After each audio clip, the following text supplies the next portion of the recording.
Good morning. Isho മിശിഹായ്ക്ക് സ്തുതിയായിരിക്കട്ടെ. എല്ലാവർക്കും സുഖമാണോ? രാവിലെ എഴുന്നേറ്റിട്ട് ക്ഷീണമൊക്കെ ഉണ്ടോ? ആ ക്ഷീണമൊക്കെ മാറിക്കോളൂ. ദൈവത്തോടൊപ്പം ആരംഭിക്കാനായിട്ട് ആഗ്രഹിക്കാം. ദൈവത്തോടൊപ്പം നമ്മൾ ജീവിതം ആരംഭിച്ചാലുണ്ടല്ലോ, മറ്റെന്ത് തരുന്നതിനേക്കാളും ശക്തമായൊരു ഊർജം ദൈവവചനം നമുക്ക് നൽകും. അതുകൊണ്ടാണ് ദൈവത്തോടൊപ്പം രാവിലെ ശാന്തമായി എഴുന്നേറ്റ് കണ്ണുകളൊക്കെ അടച്ച് നെറ്റിയിലൊരു കുരിശൊക്കെ വരച്ച് ശാന്തമായ ദൈവത്തോട് പറയുക, ദൈവമേ, ഞാൻ ആരംഭിക്കുകയാണ്, ഈ ദിവസം ആരംഭിക്കുകയാണ്, എന്നെ ഉണർത്തിയതിന് നന്ദി എന്നൊക്കെ പറഞ്ഞ് ശാന്തമായിട്ട് നമുക്കൊന്ന് ആരംഭിച്ചാൽ വളരെ ശക്തമായ രീതിയിൽ നമുക്ക് ആ ദിവസം മുന്നോട്ട് പോകാനായിട്ട് സാധിക്കും. So smile and start your day with Jesus. ഈ എപ്പിസോഡിലേക്ക് നിങ്ങളെ സ്നേഹത്തോടെ സ്വാഗതം ചെയ്യുന്നു ഞാൻ, സിബി വർഗീസ്. അപ്പോൾ നമുക്ക് 11-ാം തീയതി തൊട്ട് 15-ാം തീയതി വരെ പഠിച്ച വചനങ്ങളൊന്ന് ആവർത്തിച്ചാലോ? കാരണം പഠിക്കാൻ എളുപ്പമാണ്. കുറച്ച് വചനങ്ങളാകുമ്പോൾ നമുക്ക് പെട്ടെന്ന് ഓർത്തെടുക്കാൻ പറ്റും, പഠിക്കാൻ എളുപ്പമുണ്ട്. അപ്പോൾ നമ്മൾ 11-ാം തീയതി പഠിച്ച വചനം ഇതായിരുന്നു.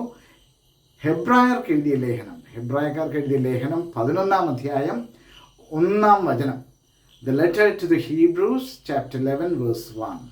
വിശ്വാസം എന്നത് പ്രത്യാശിക്കുന്നവ ലഭിക്കും എന്ന ഉറപ്പും കാണപ്പെടാത്തവ ഉണ്ട് എന്ന ബോധ്യവുമാണ്. Faith is the assurance of things hoped for and the conviction of things not seen. അപ്പം വിശ്വാസത്തിൻ്റെ ഒരു നിർവചനമാണ് നമ്മൾ 11-ാം തീയതി പഠിച്ചത്. 12-ാം തീയതി പഠിച്ച വചനം ഈ 11-ാം അധ്യായം തന്നെ, ഹെബ്രായർക്ക് എഴുതിയ ലേഖനം 11-ാം അധ്യായം തന്നെ, അതിൻ്റെ 3-ാം വചനമായിരുന്നു. ദൈവത്തിൻ്റെ വചനത്താൽ ലോകം സൃഷ്ടിക്കപ്പെട്ടെന്നും കാണപ്പെടുന്നവ കാണപ്പെടാത്തവയിൽ നിന്നുമുണ്ടായി എന്ന് വിശ്വാസത്താൽ നാം അറിയുന്നു. കാണപ്പെടുന്നവ കാണപ്പെടാത്തവയിൽ നിന്നുമുണ്ടായി എന്ന് വിശ്വാസത്താൽ നാം ഒക്കെ അറിയുന്നത് എങ്ങനെയാണ്?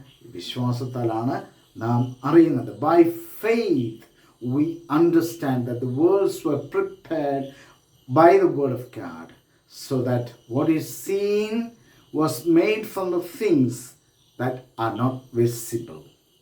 അപ്പം കാണപ്പെടുന്നവ കാണപ്പെടാത്തവയിൽ നിന്നുണ്ടായി എന്ന് വിശ്വാസത്താൽ നാം അറിയുന്നു. 13-ാം തീയതി നാം പഠിച്ചത് വിശുദ്ധ പൗലോസ്ലീഹ കൊറിന്ത്യോസുകാർക്ക് എഴുതിയ ലേഖനം, അതിൻ്റെ 1-ാം ലേഖനം 16-ാം അധ്യായം 13-ാമത്തെ വചനമാണ്. വിശുദ്ധ പൗലോസ്ലീഹ കൊറിന്ത്യോസുകാർക്ക് എഴുതിയ 1-ാം ലേഖനം 16-ാം അധ്യായം 13-ാം വാക്യം. അതിങ്ങനെയാണ്: നിങ്ങൾ ജാഗരൂകരായിരിക്കുവിൻ, വിശ്വാസത്തിൽ ഉറച്ചു നിൽക്കുവിൻ.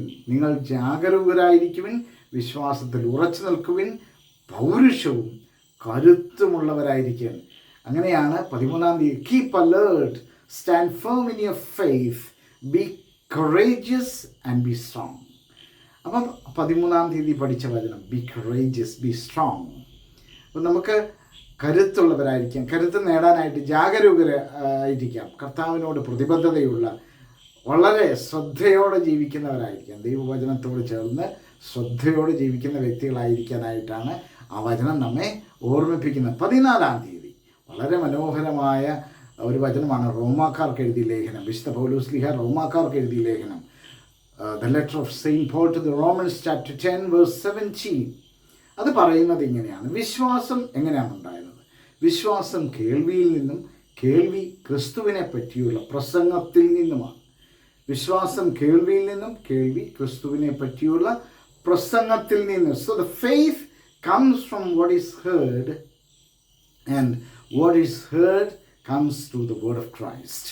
അതാണ് പറയുന്നത്. വിശ്വാസം കേൾവിയിൽ നിന്നാണ്. ഇനി 15-ാം തീയതി നാം പഠിച്ച വചനം വിശുദ്ധ പത്രോസ്ലീഹായുടെ 1-ാം ലേഖനം, അതിൻ്റെ 5-ാം അധ്യായം 6-ാം വചനമായിരുന്നു. വിശുദ്ധ പത്രോസ്ലീഹായുടെ 1-ാം ലേഖനം 5-ാം അധ്യായം 6-ാം വചനം. The letter of Saint Peter chapter 5 verse 6. അതിങ്ങനെയാണ്: ഹംബിൾ യുവർസെൽവ്സ്, ദൈവത്തിൻ്റെ ശക്തമായ കരത്തിൻ കീഴിൽ നിങ്ങൾ താഴ്മയോടെ ഇരിക്കുവിൻ, താഴ്മയോടെ നിൽക്കുവിൻ, അവിടുന്ന് തക്ക സമയത്ത് നിങ്ങളെ ഉയർത്തിക്കൊള്ളും. Humble yourselves therefore under the mighty hand of God. Humble yourself therefore under the mighty hand of God, so that he may exalt you in due time. ദൈവത്തിൻ്റെ ശക്തമായ കരത്തിൻ കീഴിൽ താഴ്മയോടെ ഇരിക്കുവിൻ. തക്ക സമയത്ത് ദൈവം എന്നെയും നിങ്ങളെയും ഏത് സാഹചര്യത്തിലാണോ അവിടുന്ന് ഉയർത്തിക്കൊള്ളും. നമുക്കതൊക്കെ ഒരു ശക്തി തരുന്ന വചനമല്ലേ, പഠിക്കണ്ടേ? ഈ വചനങ്ങളൊക്കെ ഒന്നുകൂടെ വീണ്ടും പഠിക്കണേ. പഠിച്ച് ആർജിക്കുക, കർത്താവിനോട് കൂടെ ചേർന്ന് നിൽക്കുക. ദൈവം അനുഗ്രഹിക്കട്ടെ. ആമേൻ.